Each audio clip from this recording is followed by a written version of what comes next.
Salut à tous, c'est Pang de la chaîne, bienvenue sur cette vidéo qui continue notre cheminement sur la méthode Silva avec Dame Li Pasco. Salut Li. Salut Punk.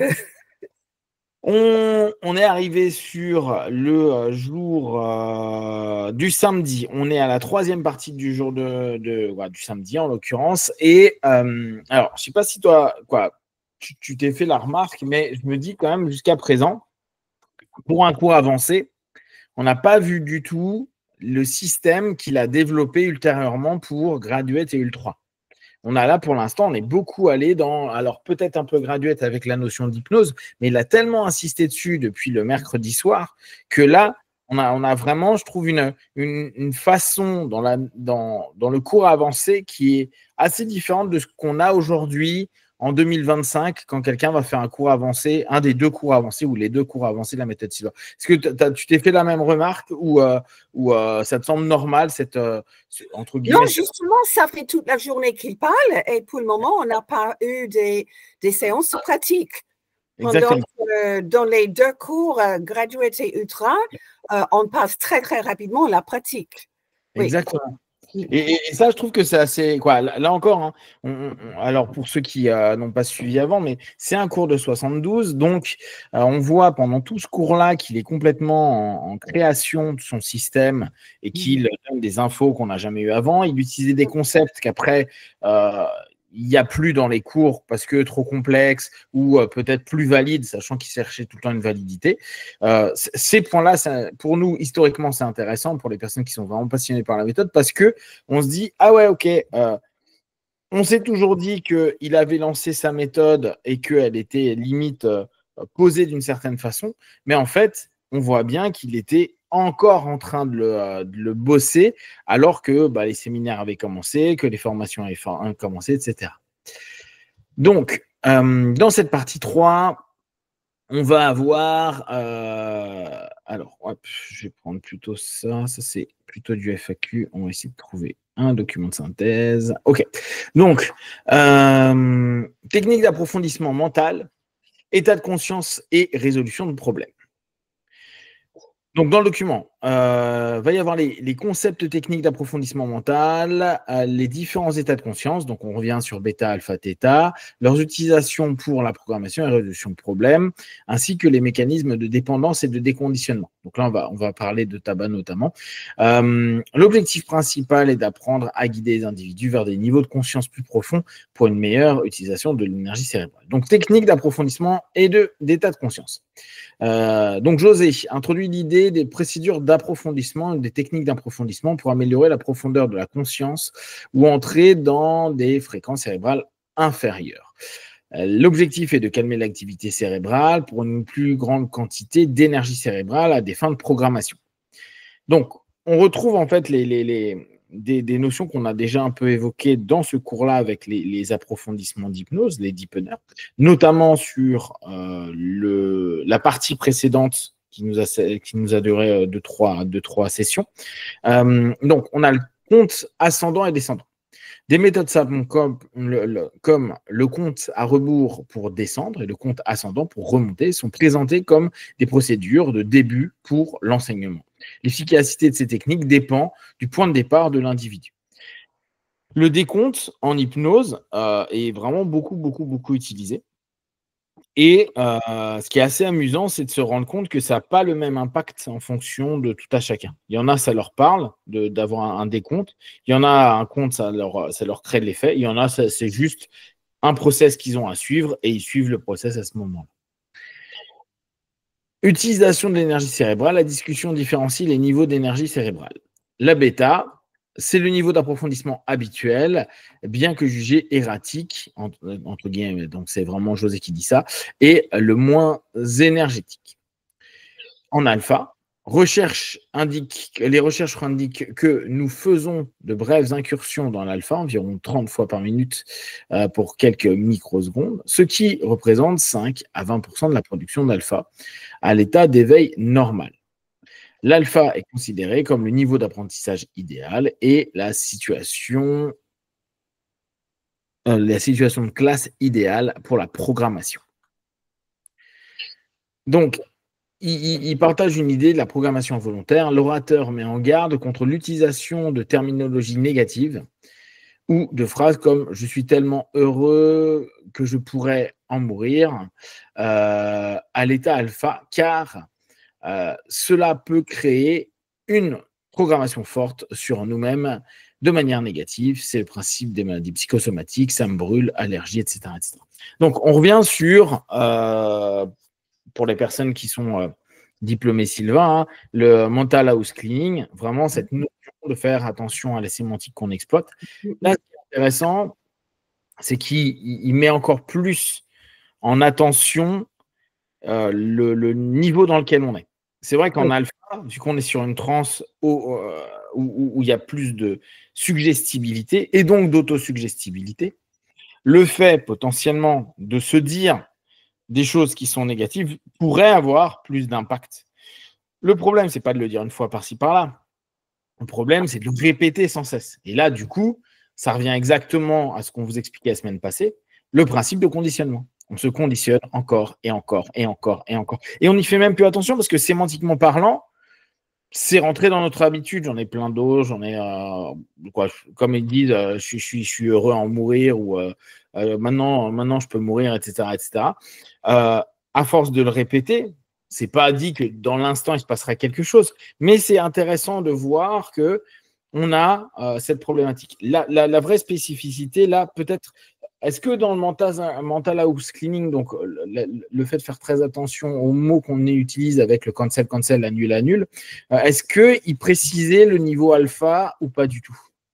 Non, non, c'est en général, c'est quand mais on dit quand on parle à soi-même, ce qui arrive justement souvent en alpha aussi, mais on ne mentionne pas, on dit tout simplement, on est vraiment focalisé sur l'idée, c'est notre langage qui nous programme, justement. Et effectivement, c'est une très bonne introduction pour l'idée qu'on peut se programmer parce que à quoi ça sert de visualiser des choses superbes ou programmer verbalement si pendant toute la journée, on est en train de répéter, on fait l'inverse de façon négative. Exactement. Donc, quand vous êtes en méditation dynamique, il se peut que vous ayez par certains moments je sais pas, c'est une mauvaise période, vous utilisez votre méditation dynamique 1 fois, 2 fois, 3 fois par jour, et puis il y a plein d'idées un peu difficiles ou ennuyantes qui vous reviennent en boucle. Faites un chouïa plus attention à ce moment-là, n'hésitez pas à annuler, à revenir, à recomposer, etc. Parce que, en gros, si vous avez le subconscient, on va le dire d'un point de vue hypnotique, qui vous balance déjà des infos qui sont un peu négatives en ce moment-là, et que vous, dans cette démarche proactive, vous êtes en train de nourrir ça, vous êtes juste en train de nourrir le cercle vicieux qui vous embête. Alors qu'en alpha, l'intérêt, c'est un moment de dire, je vais tenter de limiter ça, on ne dit pas qu'on l'enlève complètement, de le limiter et de le modifier, de transformer les choses pour au moins ne pas me le dire en négatif et me dire de mieux en mieux. Ça va de mieux en mieux. C'est pas fou là, mais ça ira de mieux en mieux. Je pense pas à ça de façon négative. Ça ira de mieux en mieux, etc. Ce mieux en mieux, hein, il est vraiment sympa. Et puis, c'est un petit peu la clé d'absolument tout. Vous n'avez pas besoin de vous prendre la tête. C'est pas OK. Vous avez plein de trucs pourris dans la tête. Génial. Ça ira de mieux en mieux. Voilà. C'est tout. Et en alpha, c'est d'autant plus intéressant parce que vous êtes plus relâché, vous êtes plus détendu, etc. Donc, si ce dialogue, il est là, si vous êtes dans une phase ennuyante, stressante, problématique de votre vie, ça vous permet de prendre un pas de recul, de se dire, de toute façon, ça ne peut aller que de mieux en mieux, ou je vais faire en sorte que tout aille de mieux en mieux, ou je vais avancer de mieux en mieux, ou j'accepte ce qui se passe, mais je vais trouver des solutions pour que ça aille de mieux en mieux. Et on n'est pas en train de nier, là encore, pensez bien, votre cerveau, il n'aime pas du tout qu'on raconte quoi. On fait que nier de plein de choses, mais quand on a des problèmes et qu'on sait qu'on ne peut pas les nier, bah, il va falloir trouver quelque chose qui est assez OK. Tu es d'accord avec cette notion? Oui, et justement, l'idée que c'est un alpha, alors évidemment, ce n'est pas quelque chose qu'on peut littéralement mesurer, mais j'ai entendu souvent dans les cours Sylvain, tu peux dire quelque chose une fois en alpha et c'est l'équivalent de l'avoir dit 20 fois à bêta. Et pareil pour theta. Une fois en theta équivaut à 20 fois en alpha qui équivaut justement 20 en bêta. Donc là, on reconnaît justement que les mots ont une force beaucoup plus grande si on est à un niveau de conscience plus profond. Ouais, donc vous pensez toujours à ça, quand c'est pas OK, c'est pas un problème, vous avez le droit d'avoir des phases pas OK, tout le monde en a. Pensez à vous mettre en alpha, pensez à vous faire un petit nettoyage sémantique. Si vous n'avez pas de solution pour l'instant, allez sur un mieux en mieux, qui est une progressivité, une futurisation potentielle, en étant très OK, bon, bah, de toute façon, je ne peux rien faire de plus pour l'instant, ça va aller de mieux en mieux, je vais trouver de mieux en mieux des réponses, je vais aller vers quelque chose qui ne va pas vous pourrir et vous programmer de plus en plus vers un cercle vicieux qui vous fait du mal. Augmentation de la durée en alpha. Avec de l'entraînement, il est possible de rester en alpha 95 à 98% du temps, surtout pour la résolution de problèmes.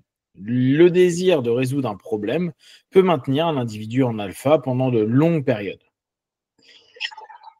Alors, c'est toujours la même chose et je pense que c'est une des raisons pour laquelle, là c'est vraiment une hypothèse, hein, mais José, il disait utiliser tout ça pour un objectif qui est précis, donc la résolution d'un problème, c'est qu'effectivement, vu qu'on a besoin de focalisation, si on fait ça juste pour dire « Ah, c'est cool, j'y suis », il est possible que notre focalisation se défocalise, on soit pris par d'autres idées, d'autres choses, notre quotidien, et on n'y va pas. Par contre, quand on ne maintient pas l'état en alpha. Par contre, quand on a vraiment quelque chose à faire, effectivement, plus on reste focusé sur ce qu'on a besoin comme solution, qu'on est attentif avec ce qui se passe à l'intérieur, qu'on utilise les différents outils, c'est sûr qu'on peut maintenir beaucoup plus longtemps de façon performante notre état, être en alpha à ce moment. Tu es d'accord avec ça, Ali? Oui, tout à fait. Bénéfice de l'alpha. Entrer en alpha, automatiquement, rendra plus sain et mieux dans son corps.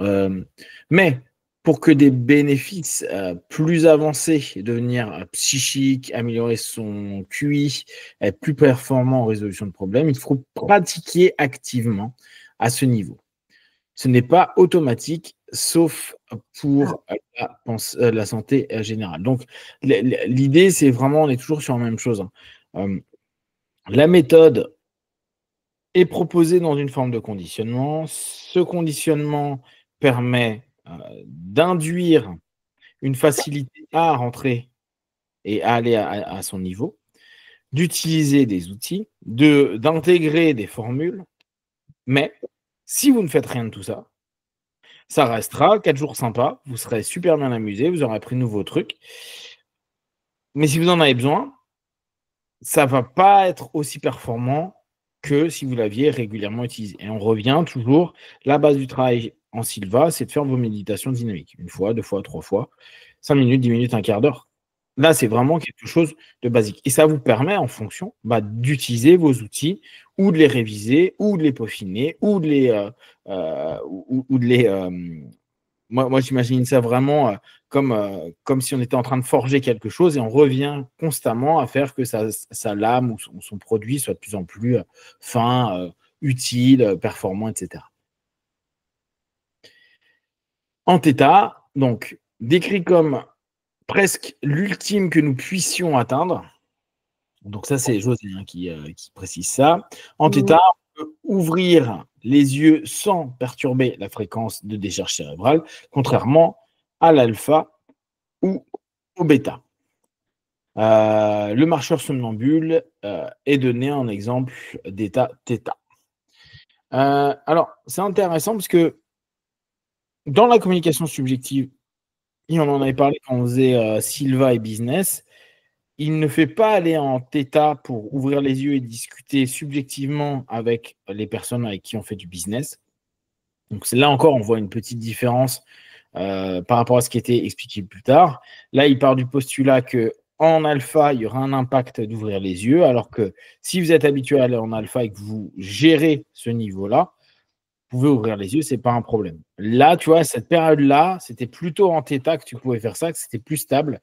Je trouve que c'est amusant comme changement, en tout cas l'évolution qu'il a pu faire sur cette explication-là. Tu aurais une idée de pourquoi il disait ça à l'époque ou pas du tout? Non, parce que pour moi, il a toujours dit que c'était possible d'ouvrir les yeux en alpha, mais pour vous que c'était défocalisé. Mais là, je crois que c'est simplement, il compare parce que, effectivement, quelqu'un en somnambulisme peut ouvrir les yeux et aucun changement de tout. Et là, on peut quand même regarder. On peut regarder un objet, on peut écrire, on peut. Et là, donc, littéralement, on peut avoir les yeux ouverts et rester quand même en theta. Pendant qu'en alpha, si on est, selon la théorie quand même, si on focalise les yeux sur quelque chose dans l'extérieur, c'est là où justement on va sortir à niveau bêta. C'est peut-être ça, je ne sais pas. Ouais, parce qu'on réanalyserait à ce moment-là et qu'on serait plus dans la notion spontanée de la communication conscient-subconscient. Ouais. En tout cas, il revient bien sur ces notions-là. Je trouve que c'est intéressant. On voit quand même que dans ce cours-là, il revient dessus, il revient sur les fondamentaux tout le temps. Et il donne à chaque fois un élément en plus, une orientation en plus. Alors, point de référence et ancrage. Alors, Dieu sait que les points de référence, c'est hyper important pour la méthode. Et je trouve que c'est une notion qui est... parfois, on y fait moins attention. On ne se rend pas compte que ce qu'on est en train de créer là, c'est un point de référence, un ancrage pour les hypnos. Donc, l'établissement de points de référence est crucial. Une fois qu'un individu a atteint une certaine profondeur de conscience et qu'il a associé cette profondeur à un objectif spécifique, son esprit sait où aller, comment le déclencher à nouveau, et cela a été prouvé scientifiquement maintenant. Bon, en gros, c'est le principe d'ancrage. C'est réactivation d'un état qu'on a déjà vécu, et plus on le vit, plus on est capable d'y retourner. C'est le principe, pour un exemple un peu concret d'état, le flow dans le sport.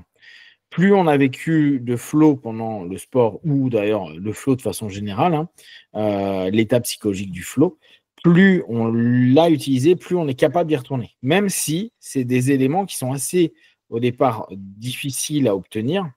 Mais quand on peut le vivre plus facilement une deuxième, troisième, quatrième, et plus on le vit, plus on arrive à rentrer dans un état de flow dans les activités qu'on est en train de mettre en place. Donc, c'est vraiment quelque chose qu'en hypnose, on appelle des ancrages. Le désir seul peut répéter la fonction alpha. Technique d'approfondissement spécifique. Utilisation du langage. Les termes aide et sain sont des termes conditionnés que l'esprit subconscient accepte, servant de véhicule pour transporter vers un niveau de conscience plus profond. D'accord. C'est intéressant d'avoir créé d'avoir tellement répété certains mots plus profonds et plus sains, etc., que il y a automatiquement, il y a une facilité du coup, et ça c'est vraiment tout le travail de conditionnement, à retourner à un certain niveau, à revivre quelque chose d'assez puissant, parce qu'on entend toujours la même sémantique. D'où le fait que le cours est structuré avec les mêmes sémantiques, les mêmes répétitions, les mêmes phrases, les mêmes dynamiques, pour que, au fur et à mesure, il y ait cette activation. Tiens, j'étais bien la dernière fois que j'entendais tout ça. Hop, j'y retourne plus facilement. La chute du bras, arm drop, donc une technique qui utilise la sensation de chute en laissant tomber le bras de 12 pouces. Ouais, c'est précis. On répète à plus profond 3 fois pour induire un approfondissement. Bon, ça, c'est un approfondissement de base d'hypnose avec cette notion. Dans l'induction, pour ceux qui iront faire le cours, c'est le troisième approfondissement qu'on fait. On prend la main et on relâche. On relâche 3 fois. Oui. Et je l'avais appris en graduate bien avant que j'avais appris hypnose, et j'acceptais même que hypnose était OK. Donc, c'est vraiment classique. Donc ça, c'est vraiment très connu. Combinaison des techniques. Le fait de passer d'une technique à l'autre, ou de les combiner, a un effet d'approfondissement supplémentaire. Ça aussi, c'est très, très hypnotique comme logique. Passer d'une technique à une autre, revenir dessus, etc., ça permet en fait de rendre de plus en plus puissants les techniques qu'on utilise. Pour les hypnos, un processus d'induction peut devenir un processus d'approfondissement quand on passe induction, on fait un approfondissement par exemple en décompte, puis après on revient sur une induction, et ben, l'induction ne réinduit pas, mais en fait elle l'approfondit. C'est un des moyens de combiner les techniques, même si on n'en connaît pas 50. Entrée et sortie répétée, là encore, c'est ce qu'on appelle du fractionnement en hypnose.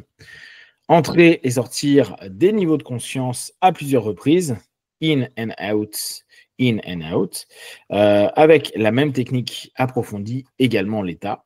On dit souvent que ce type d'approfondissement, le fractionnement, est l'élément qui entraîne le plus profondément, le plus rapidement en hypnose.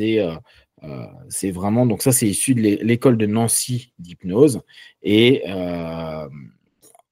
ça a été vraiment trouvé à l'époque à se dire, à chaque fois que je fais émerger quelqu'un de la transe hypnotique, si je le ramène, c'est comme s'il revenait en cabinet, et du coup, ça permet d'avoir un vécu qui est plus intense. D'où le fait que ça a été automatisé par l'école de Nancy au début du 19e.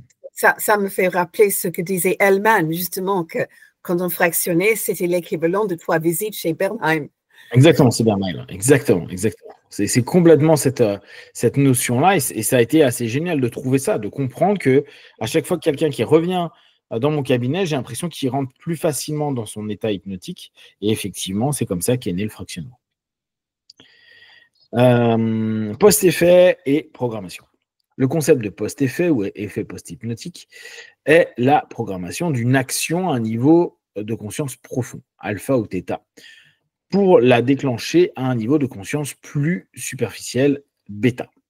D'accord? Donc, ça, c'est très, très souvent utilisé, ce qu'on appelle des suggestions post-hypnotiques, pour qu'on ait des phénomènes ou des retours, en gros, par rapport à l'ensemble de la programmation qui aura été proposée pendant une session d'hypnose. Tout comme quand vous allez utiliser cancel, ou quand vous allez utiliser la technique pour l'analgésie que vous avez appris chez Silva, vous allez automatiquement avoir ce qu'on appelle un effet post-hypnotique de la suggestion qui vous a été proposée, de réussir à ne plus sentir de douleur, ou en tout cas ne plus être gêné par cette douleur-là. Et c'est une réactivation d'un processus qui a été mis en place, une programmation, donc un effet post-hypnotique.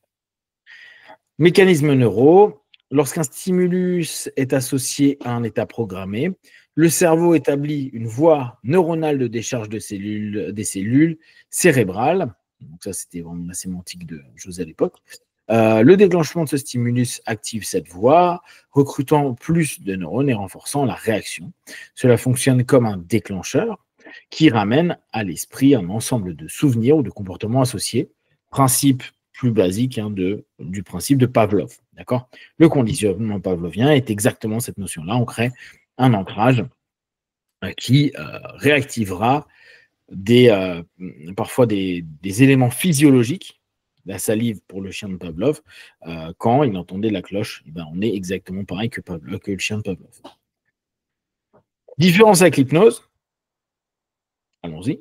Contrairement à l'hypnose, où les programmes alpha, θ sont déclenchés en bêta et nécessitent un renforcement car ils ont tendance à s'estomper, la méthode proposée ici vise à continuer à l'utiliser en alpha. Cela élimine le besoin de renforcement constant car le désir seul peut suffire à déclencher l'information. Ok.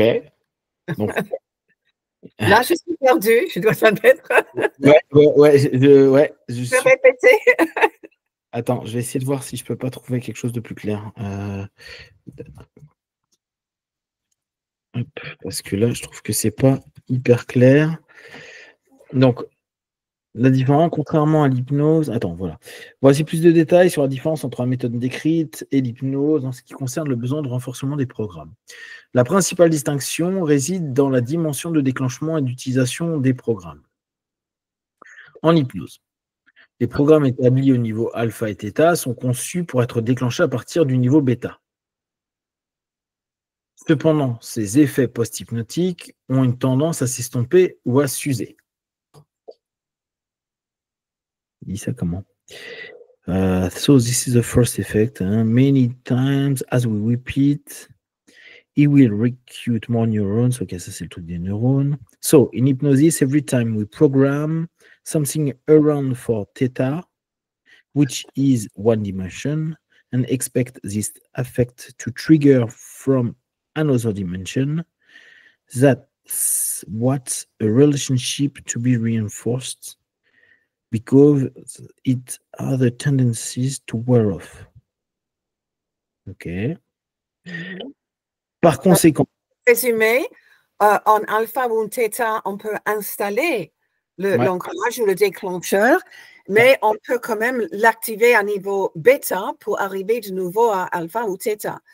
Mais là, il dit justement qu'il faut répéter, sinon ça va, ça va graduellement être de moins en moins forte. Voilà. Par conséquent, un renforcement régulier est nécessaire pour maintenir leur efficacité. Chaque fois qu'un programme est déclenché depuis notre dimension, il doit être renforcé. Dans la méthode Silva, la programmation est effectuée au niveau alpha et l'intention est de continuer à utiliser le programme au niveau alpha lui-même, plutôt que de déclencher depuis bêta. Et... Ok. Cette approche élimine le besoin de renforcement. Au lieu de cela, la simple volonté et le désir est suffisant pour déclencher l'information et activer le programme. Le désir est considéré comme une ressource psychique. Une fois qu'une référence a été établie pour un objectif spécifique, l'esprit sait où aller et comment le déclencher à nouveau. Et cela a été prouvé. Ok. Le simple fait de désirer suffit à répéter la fonction alpha. Ouais, alors, je ne sais pas quand est-ce qu'il a créé les 3 doigts, mais je pense que le 3 doigts a été quelque chose qui a renforcé réellement cette notion-là. Parce que ce qu'il dit là, je le comprends, hein, mais quelqu'un qui dit juste je désire sans, juste après le conditionnement, par exemple, qu'on a eu pendant le cours de base, son désir, je ne suis pas sûr s'il ferme pas ses yeux, s'il ne fait pas 3-3-3, 2-2-2, 1-1-1, je ne suis pas sûr qu'il y retourne spontanément. Je ne sais pas. Mais tu vois, là, j'ai l'impression que... Mais là, on est quand même... Pardon, termine, parce que j'ai un commentaire. Ouais, non, mais en fait, j'ai l'impression que la différence qu'il fait entre le principe hypnotique et le principe en Silva, c'est plus le même aujourd'hui dans le cours de base. En fait, il faut qu'on se rappelle que là, c'est un cours avancé.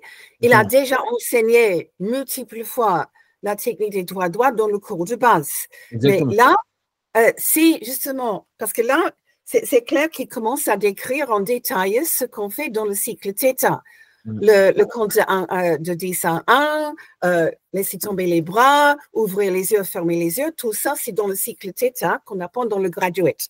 On apprend aussi en graduate, quand la personne est bien à son niveau, de faire, et c'est supposé être pour les membres de famille, hein, parce que c'est à chaque fois que tu désires retrouver, donc que tu désires retrouver cet état, tout ce que je dois faire, c'est de mettre le pouce sur le front. Okay? Et effectivement, donc il programme en theta quelque chose, mais en liant quand même avec le désir du sujet. C'est pas du tout à chaque fois que je fais ça, c'est à chaque fois que je désire. Mais je crois que tu connais l'histoire de son fils. Qui était en panique et José a pu l'arrêter tout de suite en mettant le pouce sur le front.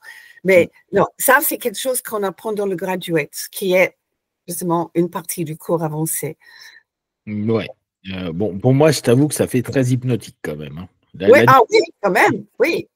Mais justement, le cycle Theta, hypnose pure. Ouais, non, mais tu vois, là, il fait une différence que j'ai un peu de mal à capter, mais bon, ok, je prends. Vérification de l'efficacité de la programmation. Un indicateur clé de l'efficacité de la programmation est la réaction du sujet. Si le sujet se souvient et coopère consciemment, par exemple ferme les yeux sur commande, le programme n'est pas totalement intégré. L'idéal est lorsque ses yeux roulent vers le haut, comme ça, et qu'il fait comme ça. D'accord, donc j'imagine que c'est vraiment la notion, ce que Spiegel utilise beaucoup pour savoir le niveau de suggestibilité. D'accord? Le Spiegel Role, c'est ça. C'est faire essayer aux personnes de mettre et d'avoir le blanc là. Et là, il dit, les personnes qui ont cette compétence-là, qu'ils font facilement, vont avoir un niveau de transe plus stable et plus profond. Donc, ils sont plus facilement suggestibles à l'hypnose que des personnes qui vont juste lever et ne pas réussir à aller au-delà. C'est vraiment faire rouler les yeux. Donc, et justement, le cycle Theta commence avec regarde ma main. Et on doit lever les yeux pour le regarder. Ouais. Ce qui a complètement du sens. Une réponse involontaire qui indique que le programme est déjà effectif. Ok. Création mentale et réalité. Le concept que ce que l'esprit conçoit et croit et il l'atteint est central. D'accord? Donc là, on revient vraiment sur cette notion de qu'est-ce qui est le plus important, qu'est-ce qui amène à un moment donné notre esprit, notre cerveau à atteindre quelque chose. La création mentale est quelque chose est une réalité qui est affectée par notre esprit. Pour que cette création devienne une réalité dans le monde physique, bêta, il faut une forte croyance et une action pour la matérialiser. Si une idée peut être répétée, alors elle est réelle et utilisable. Ok. Bon, là, on arrive dans la notion qui est que ouais, ça rajoute énormément de choses. Donc, je reprends. Pour que cette création devienne réalité dans le monde physique, il faut une croyance forte et une action pour le matérialiser. Donc là, on est vraiment dans cette notion croyance. Désir, croyance, attente positive, oui. Oui. Une idée, ouais. Non, j'allais dire, non, termine. Si une idée peut être répétée, alors elle est réelle, entre guillemets, et utilisable. Donc, je pense que c'est la notion de focalisation sur laquelle là, il est en train de se poser. Oui. Je crois qu'on a dépassé les 30 minutes, n'est-ce pas? Oui, là, de toute façon, là, je laissais jusqu'à l'heure qui passe et puis on va avoir plus sur la vidéo qui suit. Ok, bon, on va s'arrêter là pour l'instant. On va revenir sur cet aspect-là sur la prochaine vidéo. Si déjà vous avez des questions et des remarques sur ce qu'on vient de vous partager, n'hésitez pas à nous envoyer des messages sur Facebook, YouTube. On y répondra le plus rapidement possible. Comme d'habitude, de tout ce qu'on propose, ne prenez que ce qui est bon juste pour vous tester, observer, analyser et conclure. Et à très vite. Be one. Ciao.